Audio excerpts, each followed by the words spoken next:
panjenenganipun Bapak Sandu Junaidi diserahkan kepada Bapak Bupati Malang Abah Sanusi dan dilanjutkan kepada Kidalang Bayu Aji.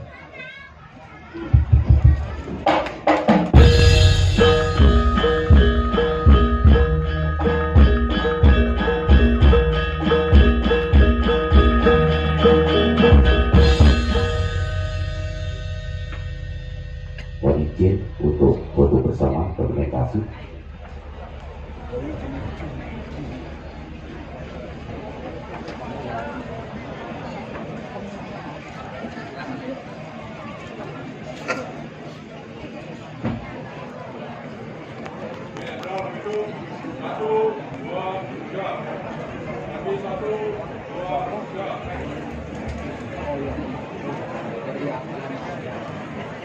Terima kasih kepada beliau-beliau ini.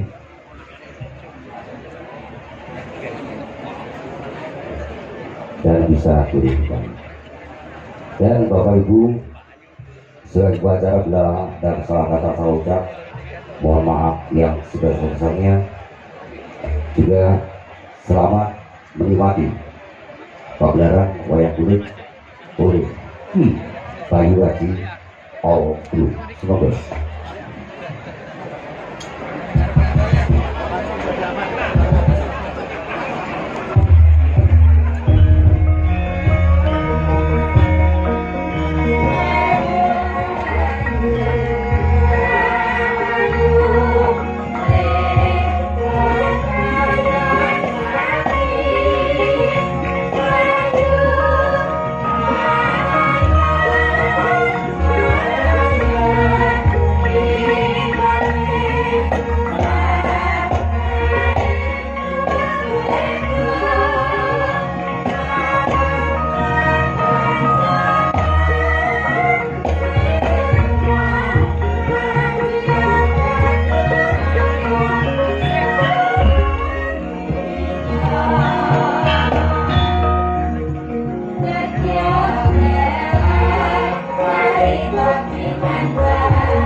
Prawayo Sanyat Sendra Rupa Mangesos kadi pangin pang sembal kaprapal selo-selo kaplesat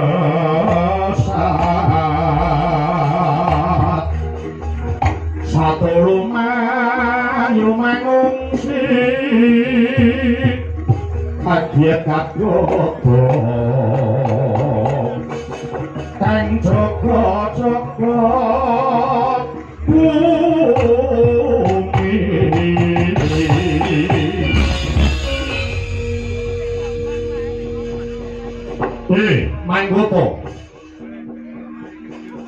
Manggoto adiki nasihku celeng demalung kawula nuwun wonten pangandikan dawuh sinuwun amidiat dipaduka kula pun ditya kala celeng demalung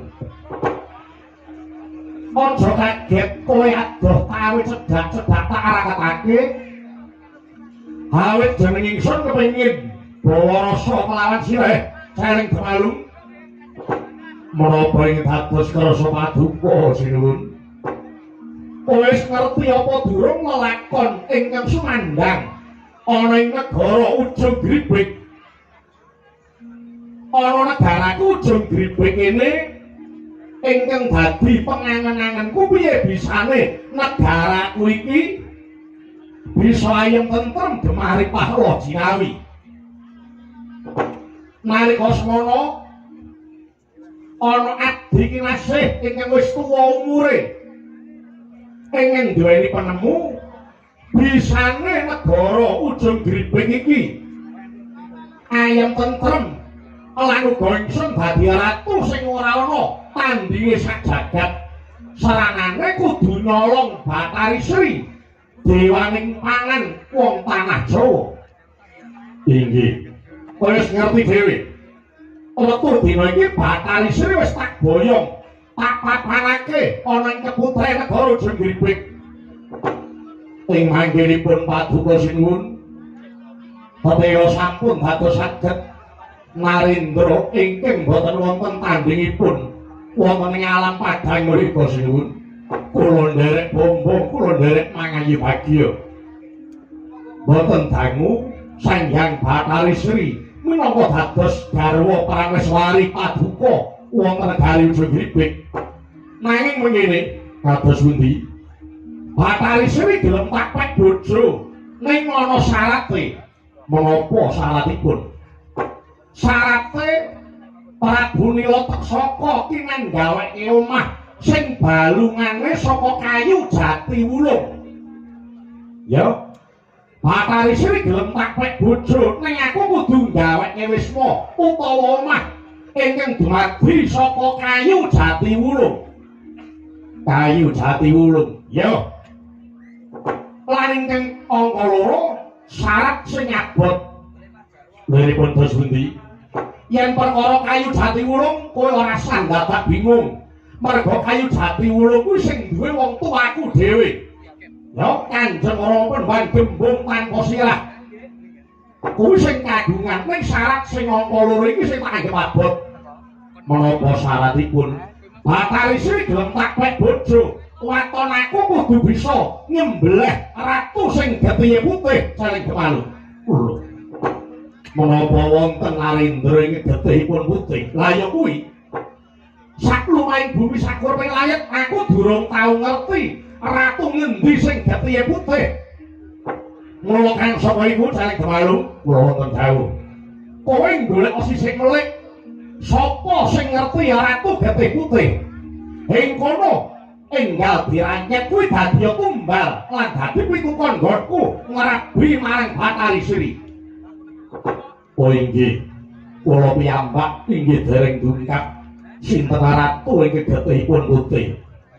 Saka pangawasmu abdi dalem ana ing Ujung Gribek ana sing tuwa apa ora?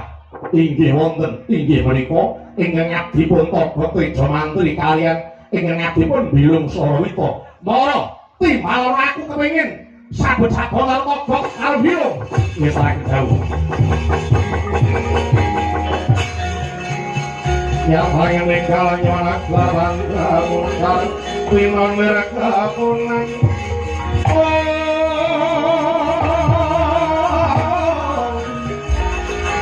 Durung sate pang makan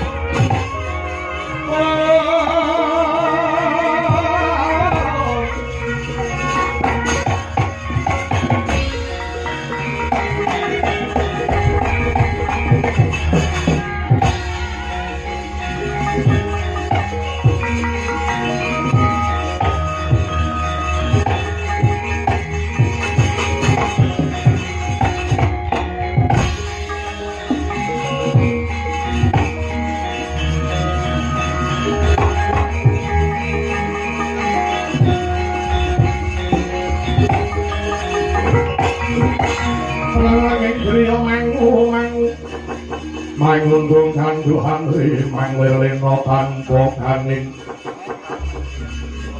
yen mangkulu samangku sang Dyahutama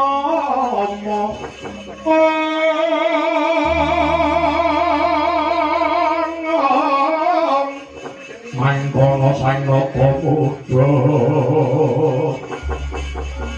mangkono sang Lokamudha nyolong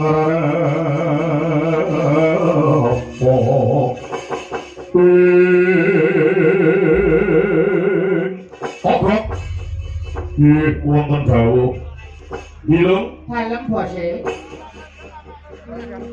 aja kaget kowe tak awe nyedak marang lungguhaning sun aku kepengin njaluk katrangan lawan sira Obrok iki kowe kuwi abdi sing tuwa dhewe ana kene inggih kula menika abdi sing tuwa nggih kantun kula kali Bilung niki oh inggih liyane pun wejah sedaya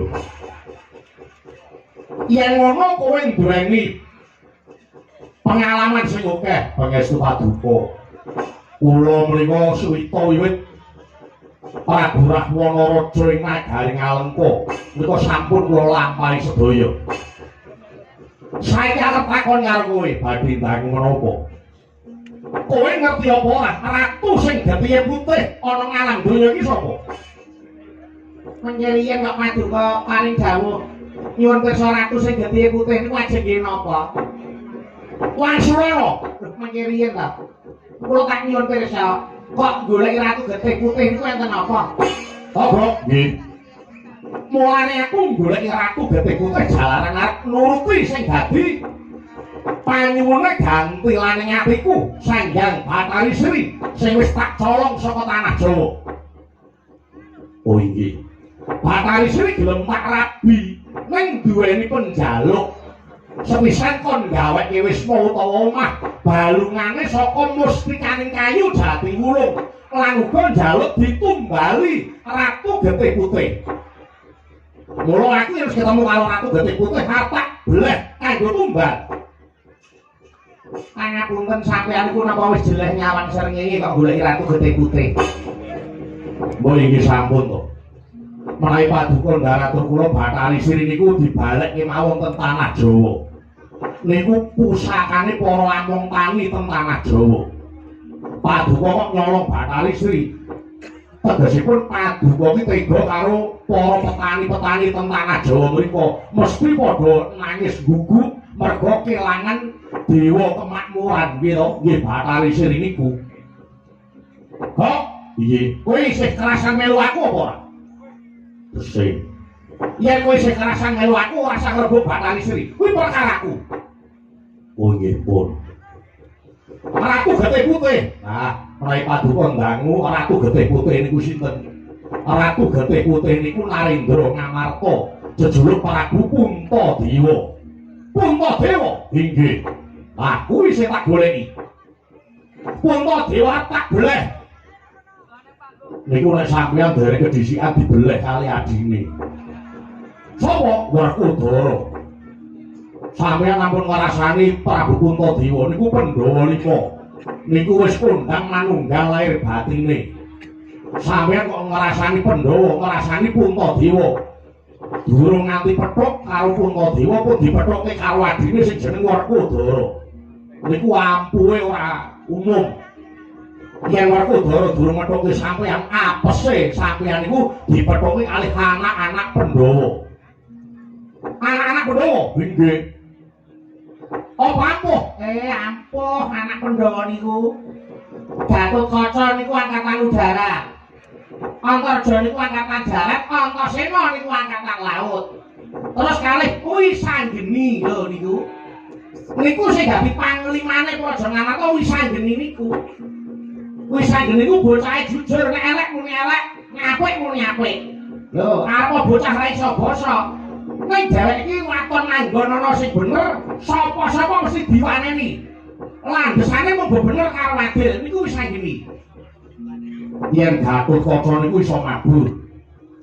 Aku ya iso mabur. Sampeyan mabur nek japane kuali ora iso medhun. Sampeyan giong-giong terus ya wis tau ning dhuwur. Mungsuh kali Gatotkaca niku apese iso kelangan sirah. Mergo Gatotkaca niku senenge iwak ndas.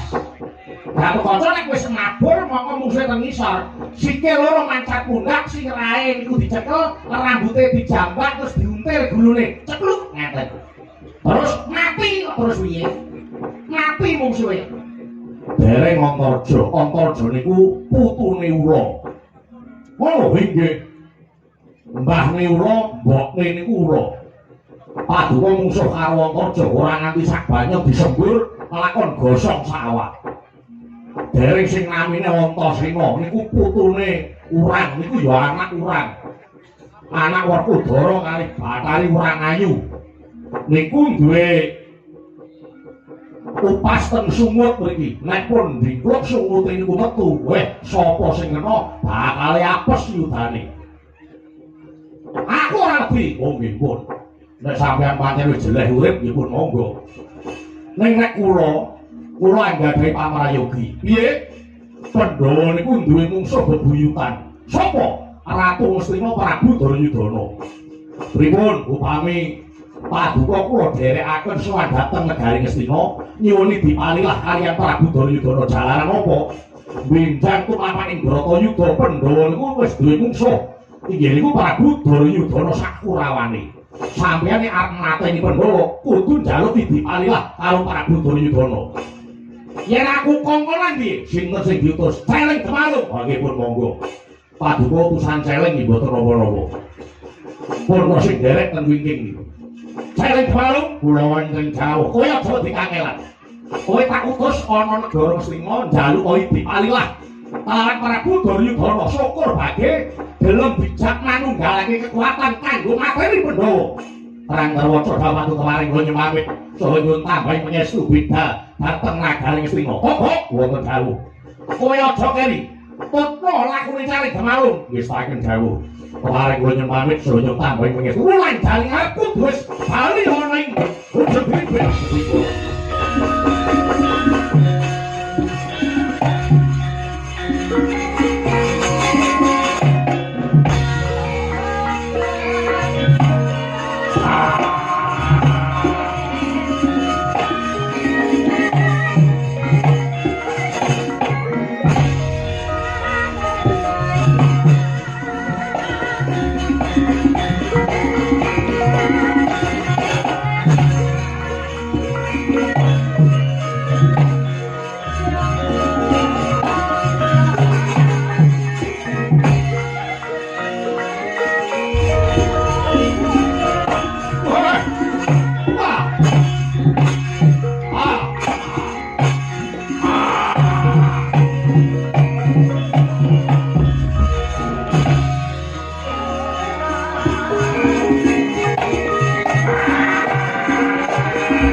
Wardine Sirna arep nggih swasana tentrem Tata Hangesti pitana iku luhur Sirna kang ngolo mahanani jagat tentrem ana kita Hangesti marang luhuring budaya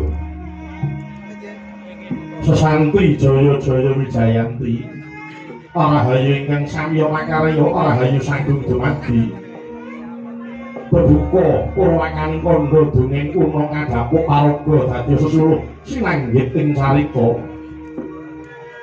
caraka budaya ambudi luhuring susila anggancar gesanging jalma ing jaman purwa ala becik wis sinakup saking carita yaiku sejatine nonton wayang purwa ingkang parayoga pinuladha ingkang ala hayya katempa kaya jalma ngilu kaca uring diri temah tuwuh rasa rumangsa murumangsani Surya Candra miwang Kartika gilara-gilaring angkasa gilir gumanti angidri jagat purwa teking duksina tanpa kembo sahari ratri gesanging arcaka dhanut purbane kang kawasa tanem tuwuh beribaran satuwana miwah jalma manungsa sajuru-juru wis tinapur tinata tataning kodrat kuwi dewasaning urip dhewe-dhewe anenggih pundhita ingkang minangka purwakaning kandha datang kadi hinupit ing dalu mangke gumelar nagari Ngastina liman benawi gajaya inggih kuru janggala para mila nastana nagari Ngastina Tarana yasaning Prabu Hastimurti ya Prabu Nahusa gajah ya liman benawi minangka pepangeduk kunaning kono dadi sasana kedhatoning Dwi Pangga mila sinebat kuru janggala labet ingga mangke masih dadi palengganing darahku jroning carita mangke nagari Ngastina nadyan negari ageng nanging kirang agung nadyan wis ayom nanging kirang ayem apa sebawe kang mangkono Alabot nadyan para Ngastina nagari ing jembar tebane amba jajane gedhe wulu panetune pepak wadya sagegamane ingkang sarta jero jagane kandel betenge nanging kuciwa dene tipis pengen dadi panembake Lah sinenta kawit ing jumeneng minangka gegununganing raja ora nanging cakep jejuluk Prabu Duryudana iya Prabu Suyudana Jaka Pitana Jaya Pitana Tripamangsah Kurwati Kurawendra Gendari Suta inggih Sang Drestaratmaja Narendra Gung Binekara Dasar Sugih Bandha Bandhu Prabu Balaraja Wata kaya mangkono mujur Pati Wanci enjing ngrantak-rantak Sang Hyang Surya Madari Masewakan Agung rikala semono Sang Natamiya siniwaka lenggahing gampar kencana kuline makasur babut parangedani sinari-sari Ginandawida lisah jebat kasturi kongas gandane sangkat ngantos dumugi pangurakan Jawi liya Sang Bumi Nata kaya para biyada manggung kelanggung Joko maloro-loro ingkang samya ngampil upacara prabon arupi banyak dalang sawunggaling harga wanika bebek Mas Dwi Pangga kang sarwa kencana sinongso nang kertas pita mubiaring akasa rebutan laring manyura kanan tanah pinggiring pinon saking Mandara Sirna Simati manungsa panjaya Sang Hyang Bathara Bayingi Jawantah Gayak Porapsari panenggih kowe ingkang kepareng caket ing ngarsana tolah merkata langanira pendhita ingkang saking petapan Talkanda peparap Begawan Bisma nadyan wis lalu yuswa netra sinambet kaca prawana parandene pasekaton gedhe pengaribawani datang kantun ingin wis ngabyantara kaya kanjama bantara mukane lah merkata warnanira pepatih nagari Ngastina kekasih Raden Patih Harya Sengkuni ya Raden Harya Suman nadyan wong loro sakwise ngaratu nanging Patih Harya Sengkuni wenang repuk bun-bunane wong sak Praja Ngastina minangka pamungkasing pasiban kadang ing tirta tinalang kekasih Raden Kartamarma ing Jawi Hander Prawadya pinindian satriya ageng inggil ketinggal sesendenan gila-gilo sekedap jemujeng nanggih panggahing Kurawa Raden Dursasana sawetawis lenggahing Prabu Duryudana parandene dereng kapiyarsa ing dadya pangandikaning Toko mangkono areh klirih turuh hangarah prana sadaning Sang Bisma pecah marang seminingang swasana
sahanane kang nikarang sehingga mawe duka saweku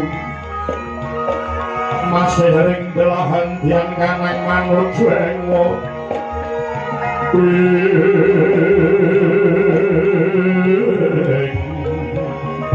Kurinjeng nayakaning ngerat duteng ngerat kutomo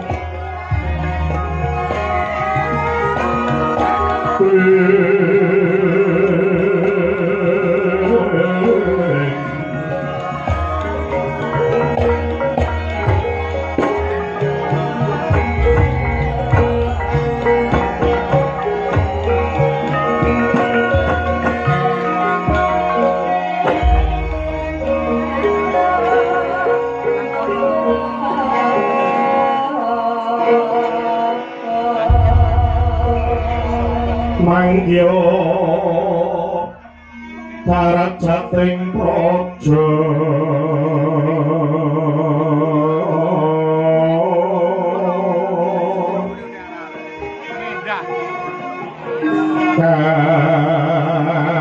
kawuryan usunyori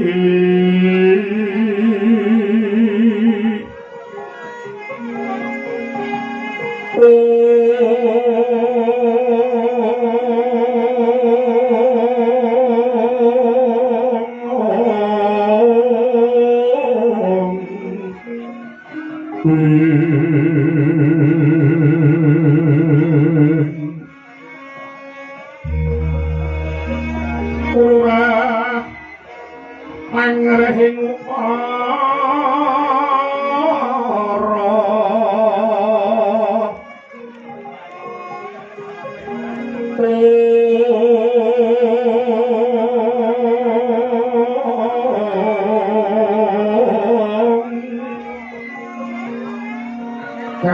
karono tanpa kalupi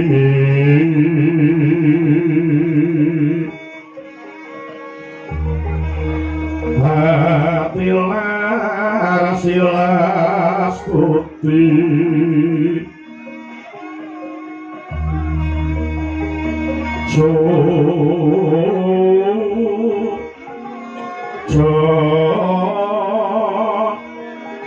Sarjana kelu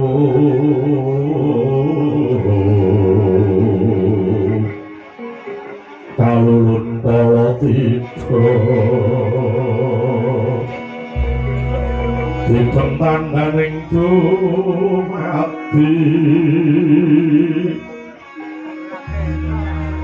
Aradaing aradining karo bangur beda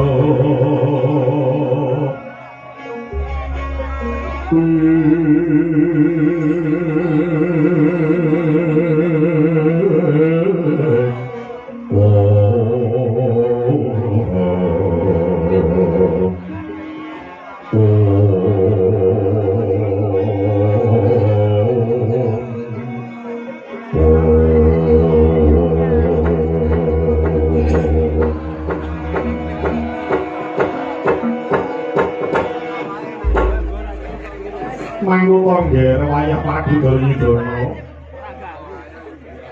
mantu-mantu yang nyuwun panyapura jaran kumawani matur ngersaning paduka wayah Prabu ingkang tanpa tinimbalan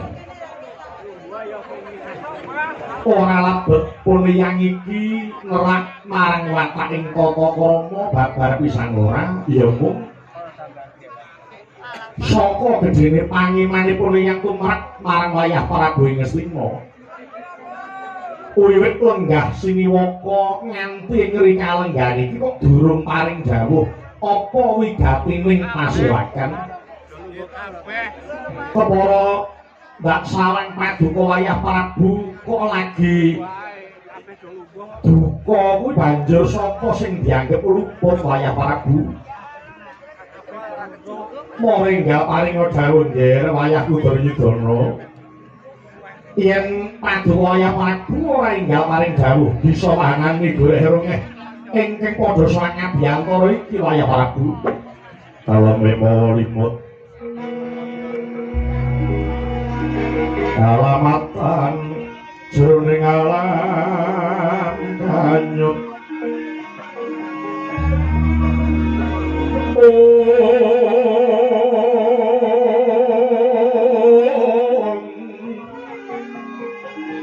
sanyatane ku kanyapan kaki sejati lientan hemo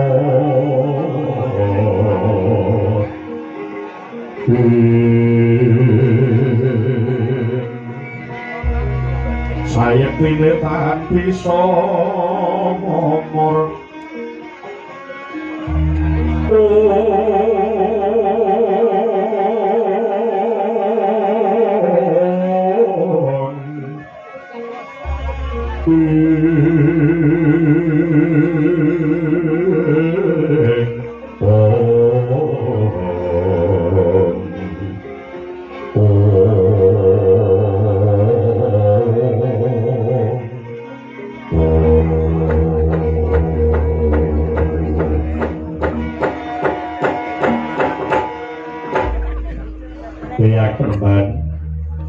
kepiye wayah Prabu kula nyuwun pangapunten dene sawetawis kula boten matur wonten ngarsa paduka tiyang permaling Prakondo ya ora dadi apa malah kepara lega rasanipun tiyang dene paduka wayah Prabu wis kersa paring dawuh menawa kepareng kawedaring kathah banjur apa kang dadi penggalianing paduka wayah Duryudana nggih mila kula kendel kala wau singkel asik manah kula apa ingkang jalari singkeling atimu Duryudana boten wonten sanes namung kejawi adi-adi kula para Pandhawa lho Pandhawa ning apa meneh to Pandhawa iki ana apa meneh saben-saben paduka wayah Prabu kuwi duka kok mung perkara Pandhawa iki gawe moga apa meneh menapa paduka yang penemban boten mireng bilih Pandhawa badhe bangun pura Kencana oh perkara kuwi kok nggih Pandhawa ketingal anggenipun umuk utawi pamer dhateng kesugihanipun sepira bandhane Pandhawa apa wis ngungkuli kesugihane Duryudana. Ing atase bangun pura kencana ora njaluk pangestu karo Duryudana sing jare dianggep sedulure tuwa. Ngetingalaken umuk Puntadewa. Puntadewa pamer bandanipun. Menika saniki mawon ngilangi dada ngepa mestaka dhateng Duryudana. Ya ngono apa ora Paman Singuni? Iye. Leres sanget menika leres sanget. Kula menika sejatosipun inggih sampun mireng perkawis menika. Pandhawa anggenipun badhe bangun pura kencana. Pandhawa kok kelewat bangun kok wis turah bandane Puntadewa menika. Kula menika inggih boten remen kaliyan watakipun Pandhawa ingkang dileleng ngedir-diraken dhateng kesugihanipun. Lah mbok ya nitik Pandhawa kuwi upama ora diwelasi kaliyan Paduka Sinuwun dipun paringi bumi wana marta, Pandhawa ya dadi kere sayahene. Barang saiki duwe negara ora pati ya gedhe ngene kok. Waduh gembelo sirahe Puntadewa. Ing atase bangun pura kencana kok ora nyuwun palilah karo sedulure tuwa. Ngamarta Ngastina menika sepinten tebihipun? Pira bara iki kok ya Puntadewa apa Werkudara apa Janaka apa nek kula Sedewa sowan dhateng Ngastina nyuwun pangestu kaliyan Paduka Sinuwun Duryudana anggenipun badhe bangun pura kencana kedahipun ora ngaten. Lah kok ora bangun iki terus dipamer-pamerke pamriye supados pirsa kaliyan Paduka Sinuwun Duryudana menika Pandhawa menika tiyang licik. Puntadewa ketoke meneng namung menika menengi wong julik, menengi wong licik. Ngaten sinuwun. Kula ingin mboten lila. Ya. Pandhawa pancen merem mripate, merem saestu merem Pandhawa. Pandhawa ora ngerti digawe becik. Upama ora tak wenehi wana marta dheweke ya dadi kere nganti sayaene. Ngono kemaki ki ora jamak. Musik wayah Prabu Duryudana tak jaluk aja kedaut-daut nggonmu duka karo Pandhawa, mengko mundhak malah kleru panyakara bawa, kleru pendakwamu. Miturut panalipun Eyang Pandhawa kuwi sak anake ora tau ninggal marang wataking tata krama. Ya Puliang percaya Pandhawa bangun kuwi ora niat pamer lan ngerteno ana kabar sing tak tampa pambanguning pura kencana kuwi dipasrahke para putra-putra Pandhawa kawula muda ing negara Ngamarta ingkang dipandhegani dening buyutku Wisanggeni. Lah kok mengkono sebabe apa jalaran Pandhawa menehi pitutur karo anak-anake. Besok yen wis wancine Puntadewa kuwi lengser ke Paragon, ya anak-anak Pandhawa sing bakal mbacutake sejarahe para Pandhawa bangun negara Ngamarta. Dadi Paduka Wayah Prabu aja kleru apa Pandhawa ora niat pamer, Pandhawa ora niat ngumuke marang bandane. Ngono nggih Wayah Prabu. Nyuwun pangapunten Panembahan. Kula menika ya ora kok elek-elek Pandhawa arep bangun ning kok ya pira bara iki nyuwun pangestu karo Sinuwun Ngastina. Jare Sinuwun Duryudana iki dianggep sedulure tuwa. Lah kok ora disuwuni pangestu. Niku sami mawon Pandhawa ngiwake karo sedulur tuwa. Mbok aja ngono ta. Mbok ampun ngados mekaten. Suman. Pangandani ya. Pandhawa bangun kuwi yen ora nglonjok bumi Ngastina kudune rak ya ora apa-apa to senggune. Lah kok malah ngelincipi barang sing kudune ora perlu tok lincip, ora perlu tok tarungke. Kandhamu kuwi ketoke alus. Nek kok rasane kaya ngedu Pandhawa karo Kurawa. Mbok aja ngono to senggune. Kowe iki dadi patih saya tuwa tindak tanduk muna-muni solah bawa kuwi didelok karo anak putumu. kowe iki wong angka loro sakwise ratu, ya. Lambene iki nek muni ditata aja mung maton gambleh lambemu kuwi. Apa kowe ora titen to? Kowe ora titen. Yen to tumindak sing ora becik kuwi wis dadi titenane wong sak jagat iki, ya. Ngendi nggon ngendi papan. Angger isih ana sengkuni ora bakal tentrem. Ya desa, ya kutha, ya kedung salah barang ini iki. Nek isih ana sengkuni ora bakal tentrem. Kaya ngono kok kowe ora nyuda karo tumindakmu sing ora apik to sing ngene. Kowe iki saya tuwa wong tuwa iki menyang ngendi parane, namung ngadang-adang timbangane sing gawe urip. Kudune kaya kowe iki nglumpuhke sangu kanggo besok sowan ana ngersane Gusti Kang Cipta Jagat. Ora kok terus serakah dakah-dakah ana Pandhawa karo Kurawa rukun sajak kowe ora seneng. Angger ana wong rukun tok jaili negara tentrem, kowe ngobak-obak karben dadi geger jroning negara. Kowe iki jane menungso apa kirik aku tak tinggal jero. Sing sedeng kirik kae diopeni gelem tunggu omah. Lah kok kowe sing menungso kok ora ngerti matur nuwun karo Pandhawa iki kepiye?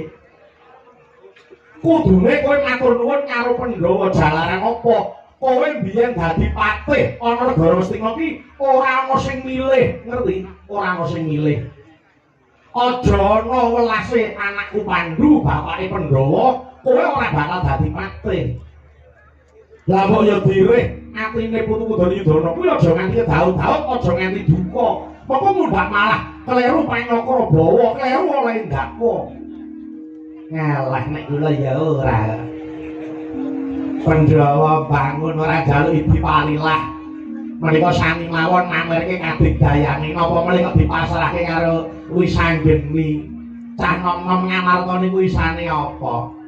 Niku ya mung salah sijining cara. Mengko nek wis bangun, nggih ta, ketok sing bangun iki para kawula muda. Lah, jroning bangun niku napa sing dadi ancase Pandhawa? Sing ngene, Pandhawa bangun Pura Kencana kuwi manut kabar sing tak tampa. Kuwi kanggo nampa tamu saka liya negara, kanggo liru wujude sumber daya alam. Karben wong mancanegara kuwi gelem nandur pawitan ana negara Ngamarta. Wong mancanegara gelem nandur pawitan ana negara Ngamarta, yen negarane iku mau ayem tentrem ngono. Alah niku ya ora kok. Pandhawa gawe Pura Kencana nggo nglumpuhke para raja Narmati. Sing dinggo aling-aling karepe padha liru sumber daya alam. Namung sejatosipun sinuwun menika bribit-bribit Pandhawa badhe nyengkakaken Bratayuda Jaya Binangun. Apa ngono? Saestu menika. Saestu. Kula dipun sumpah nggih, Pur. Kula sampun bidhalaken telik sandi. Pandhawa badhe ngempalaken para raja Narmati sak jagat kangge nungsung kekiyatan. Sabab menapa? Pandhawa benjang ngadepi Bratayuda ajrih ningali kekiyatan negari Ngastina.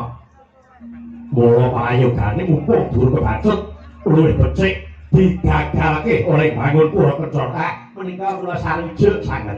Kula setuju menika. Kedah dipun gagalaken menawi boten malah bebayani dateng kelenggan Madura sinuwun Ngastina. Kagya berisang kabarang ringanggo dinembet kambe. Sangat nanging bawana ya situ kang walang ati, ya situ kang sing tiap, ya situ kang duduring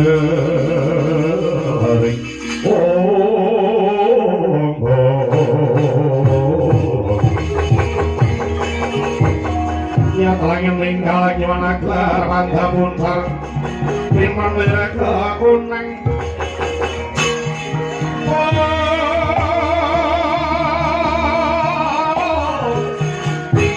suram sarate pantang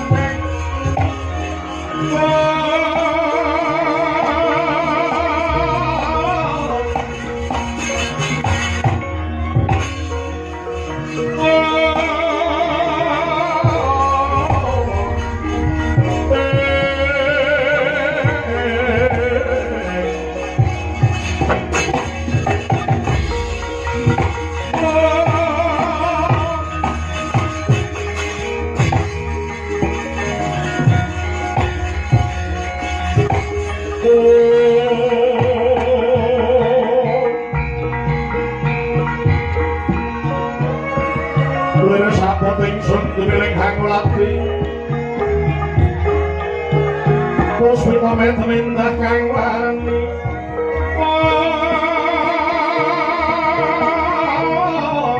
Fitering taman panon kang segala waras iki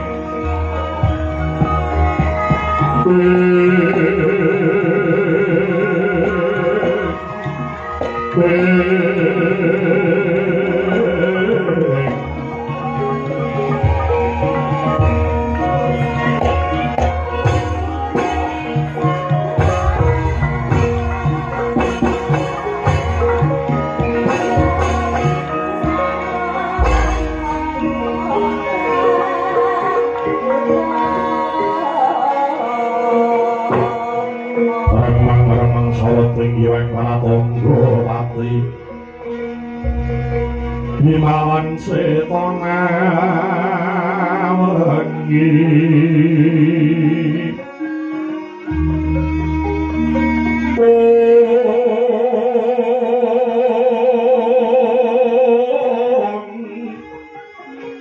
hangganing adoko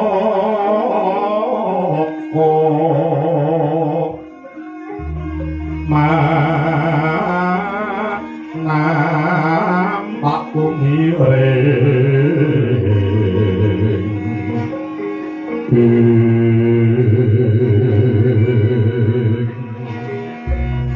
maweh serping sarira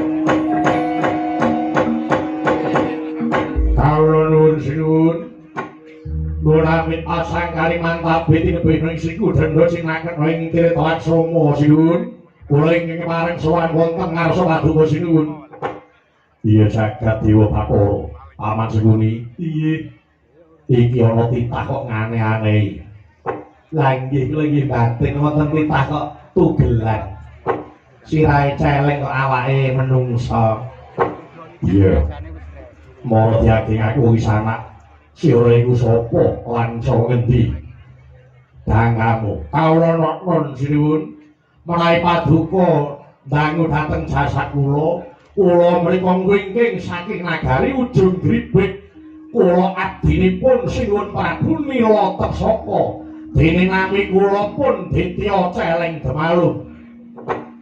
Celeng Demalung kawula non mriki menapa leres kula menika sampun ngadhep sinuwun Prabu Duryudana iya ora sisip ing sotaring Durmastina Prabu Duryudana waduh sinuwun sewu bejo kemayangan dene kula sampun saged ngadhep wonten ngarsa paduka sinuwun Duryudana ana parigawe apa katut semengko ngawak bojo para tamu ana ing Pendhapa Ngastina sinuwun kejawi kula ngaturaken sungkem ingkang sakelahipun wigatos kula dipun utus kaliyan ratu Gusti kula Prabu Nila Tesaka kowe diutus sapa kula dipun utus nyuwuni dipalilah kaliyan paduka Prabu Duryudana kowe njaluk dipalilah ngenani bab perkara apa